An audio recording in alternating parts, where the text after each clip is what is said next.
Hello folks, Gordon here, and I just got out of The Dark Knight Rises. Spoiler alert, folks, I may be dropping what you may consider spoilers, so heads up. So you may be asking yourselves, hey Gordon, what did you think of this movie? I didn't like it. Going into this movie, I actually did not have that much in the way of expectations. I actually was not all that excited for this movie.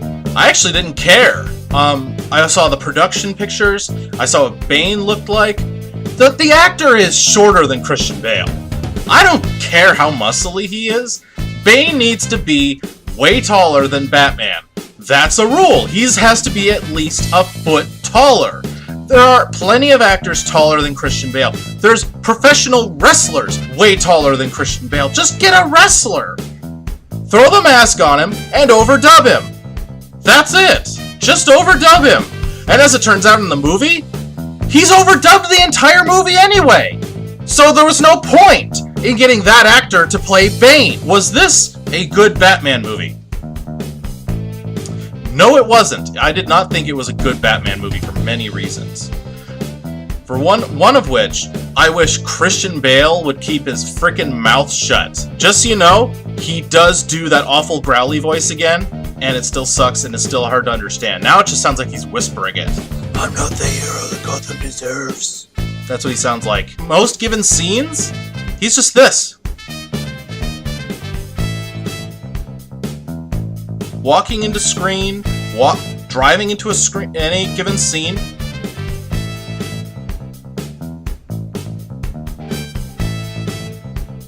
Not that the guy who plays Bane is any better. He's got his own problem. That problem? Walking around with his hands, like, in his shirt collar. Now, you may be asking yourselves, is he even like Bane in the comics? No, he's not. He wears the mask because it magically negates all of his face pain. We got to see a brand new Batman vehicle. I forget what it's called. I'm just going to call it the Whirly Bat. Although technically it's nothing like the Whirly Bat. It looks like a giant flying black lobster. It doesn't even look like a Batman vehicle at all.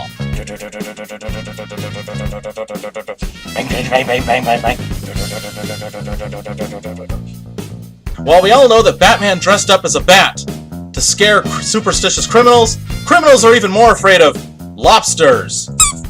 I will say, though, that Anne Hathaway did do a good job as Catwoman. I just wish that Christian Bale did a good job as Batman. This movie had almost nothing to do with Batman. What is the start of the movie? I'm going to spoil the start of the movie for you. The start of the movie, Batman is a shut-in, and he doesn't fight crime. And hasn't been doing so for like 8 years. That's the start of the movie.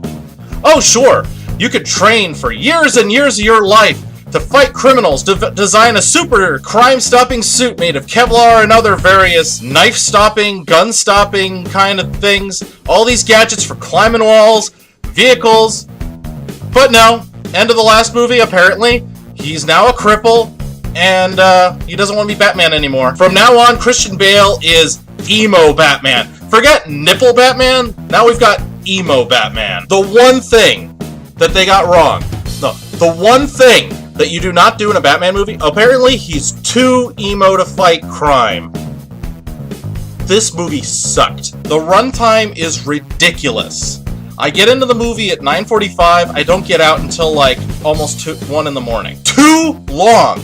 This movie dragged its heels a lot. I don't care about politics in a superhero movie. What this movie does is it name drops about a dozen different Batman characters, and then just tells its own weird story that I don't care about and drags its heel for almost 3 hours. I don't care! Tell a good Batman story. The Dark Knight was a good Batman story. This movie was not a Batman story, it was a boring story.